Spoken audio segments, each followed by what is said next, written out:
অনেক চমৎকার দেখতে সফেদাগুলা, এগুলো থাইল্যান্ডের সফেদা। এটা হচ্ছে সুইট লেবু, এটা মিষ্টি আছে। আর এটা হচ্ছে কট লেবু টক, এটা আচার টাচার করার জন্য খুব ভালো। আর এটা হচ্ছে থাই সফেদা, লম্বা হয়, এই সাইজ হয়, খুব মিষ্টি। এই গাছগুলোর দাম কেমন যদি একটু বলতেন? এটা আমরা দামে বেশি 3000 টাকা, বস্তায় হচ্ছে 500 টাকা। আচ্ছা, আর এই লেবু গাছগুলো? এই লেবু গাছগুলো বস্তায় হচ্ছে 300 টাকা করে, আর দামে হচ্ছে আপনার। বন্ধুরা, বস্তা বলতে বোঝাচ্ছেন এই যে এখানে একটু বস্তা আছে, মাটির বস্তা, চারপাশে সিমেন্টের বস্তার মধ্যে ঢুকানো। আর এটা হচ্ছে যে ড্রাম, অর্থাৎ টিনের কৌটার মধ্যে বড় একটা টিনের ইয়াসের মধ্যে ঢুকানো। এটা হচ্ছে, তো এটার দাম একটু বেশি, কিন্তু যখন এটা বস্তার মধ্যে ঢুকানো হয় তখন এর দামটা কম পড়ে আর কি। সেটাই বোঝাচ্ছি। প্রথমে বস্তা হয়, বস্তার থেকে গাছটা যেটা বড় হয়ে যায় তখন সেটাকে ড্রামে শিফট করে দেওয়া হয়। আচ্ছা, আর যদি গাছটা আসলে প্রথমভাবে গাছগুলো সবই বস্তার মধ্যে দেওয়া হয়, কিন্তু যখন গাছটা বড় হয় তখন এটা ধারণ ক্ষমতা থাকে না, তখন এগুলো আবার শিফট করে এরকম একটি ড্রামের মধ্যে ঢুকানো হয়। ড্রামে আর বড় বস্তা তখন এটা হচ্ছে চায়না কমলা গাছ। দেখুন বন্ধুরা, কমলা ধরে আছে গাছে, এই যে মিষ্টি। এই কমলা অনেক মিষ্টি হয়।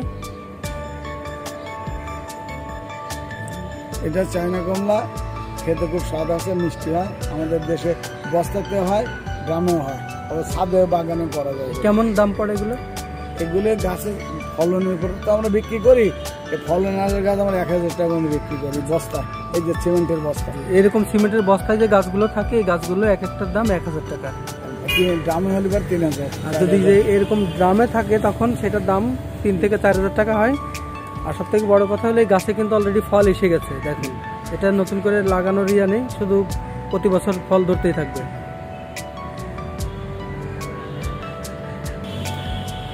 বন্ধুরা দেখতে পাচ্ছেন, এটি হচ্ছে যে লঙ্গান ফল আর কি, থাইল্যান্ডের যে লঙ্গান ফল, এটি সেই লঙ্গান ফল গাছ। এ সম্পর্কে আমাদের ভাই আমাদেরকে ব্রিফ করবেন। এটা হচ্ছে লঙ্গান, থাই লঙ্গান। এটা ড্রাম, টবে এবং ড্রামে খুব ভালো হয়, ছাদে করা যায়। এটা হচ্ছে রামভুতান, আমাদের দেশে হচ্ছে, টবেও হচ্ছে, আমরা নিজেরাও করছি আমাদের বাগানে, ছাদেও হয়। এটা হচ্ছে রামবুটান গাছ, এই যে দেখুন রামবুটান যে আমরা খাই, এই যে এটা হচ্ছে রামবুটান গাছ। আর এটা হচ্ছে আপেল, আন্না আপেল। এবার আমরা আমাদের গাছে গাছে 2টা গাছে ফল ছিল, আমরা এবার 50,000 টাকা বিক্রি করছি একটা গাছে।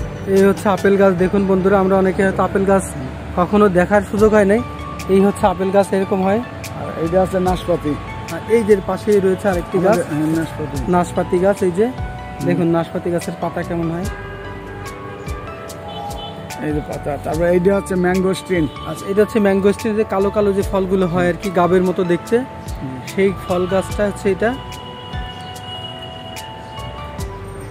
ভাই যদি একটু কোনটা কেমন দাম যদি একটু আমাকে বলতেন। এইটা আপনার, এই গাছটা হচ্ছে আপনার চারার গাছ হলে হবে 2000, কলমের গাছ 4000। অর্থাৎ ম্যাঙ্গোস্টিন? ম্যাঙ্গোস্টিন, জি। আচ্ছা, ম্যাঙ্গোস্টিনের গাছটার দাম 2000 বা 4000? 4000 কলমের গাছ হচ্ছে 4000, আর আপনি এর গাছ হচ্ছে 2000। আচ্ছা, আর এই যে আপনার আপেলের গাছ হচ্ছে কলমের, এটা 500 টাকা করে। আপেলের গাছটা কোনটা? এই যে এইটা আপেল, এই যে আপেল গাছটা, হ্যাঁ, এটার দাম কেমন আসবে? 500 টাকা। আচ্ছা, একটা আপেল গাছের দাম মাত্র 500 টাকা আর কি, বস্তা, সিমেন্টের বস্তা। এটা আমাদের দেশে তো ধরবে লাগালে? হ্যাঁ, আমাদের এখানে হচ্ছে। আপনার আমাদের কাছে তো দামি ছিল ফল। এই ফল গাছ, এই আপেল কি মিষ্টি হয় নাকি টক হওয়ার সম্ভাবনা আছে? এই যে সবুজ আপেল হবে, আন্না আপেল সবুজ হয়, কোন হালকা ওই যে ওদের খেতে যেরকম ওই রকম একটু টেস্ট। আচ্ছা আচ্ছা। আর এটা রামভুতান, আমাদের এটা দামেও হচ্ছে, আবার মাটির বাগান আছে অনেকেই, তারা করেছে, সুন্দর ফল হয়। এর গাছের দাম হচ্ছে আপনার চারার দাম একটা 1000, কলমের দাম হচ্ছে আপনার 2000। আর এটা থাই লঙ্গান, এটা দামেও হয়, মাটি বস্তাতে দামে হয়, মাটিতেও করা যায়, প্রচুর ফল হয়। এই গাছটার দাম হচ্ছে আপনার 1000 টাকা।